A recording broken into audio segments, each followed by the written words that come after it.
and welcome everybody to the next video of electrostatics. So in this particular video, we'll be discussing about the relation between electrostatic force and electrostatic field.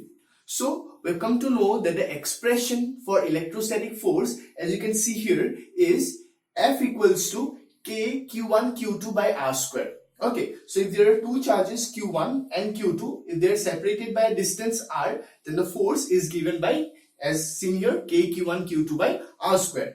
And the expression for electric field for any particular charge, suppose say Q here. Okay, so for this particular charge Q, for any particular point at the distance, suppose X, then the expression for electric field is given by E equals to K Q by X square.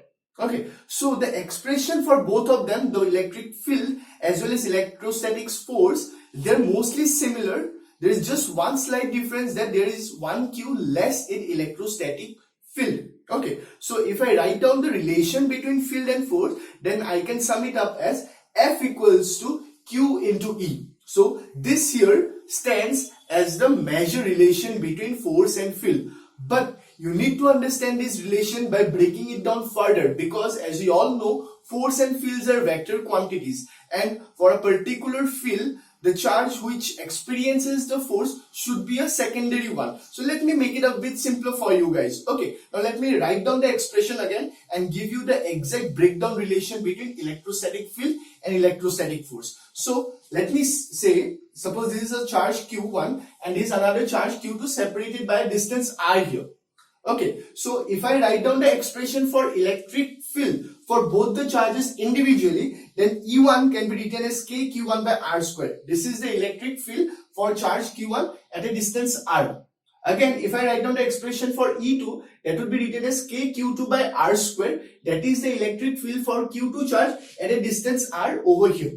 Okay, now if I write down the expression for force experienced by charge 1 due to 2, I'll write down that as F12. Okay, now F12 can be written as how? Since we have come to know the relation as F equals to Q into E, so I can write F12 as Q into E, but I need to understand which Q and which E. So since this is a force experienced by 1 due to 2, hence the charge that would be written here, that would be Q1.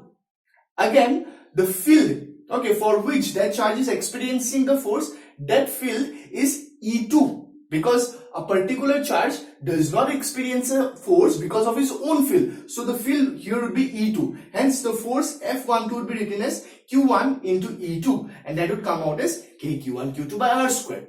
Again, if I need to write down the expression for F21, okay, for F21, the expression would be again Q into E. But since this is a force experienced by 2 due to 1, hence the expression would be Q2 into E1, because Q2 is going to experience a force because of the field of Q1. Okay, so the expression would be written down as Q2 into E1, and again it would come out as K Q1 Q2 by R square, which has to be the case because it's a force experienced between two charges. Hence the final expression of the force between both the charges are same. But it's important to understand how to write the relation in F and E terms. F equals to QE terms. That is how we understand which charge is experiencing a force for which field. So this here would sum up the relation between force and field.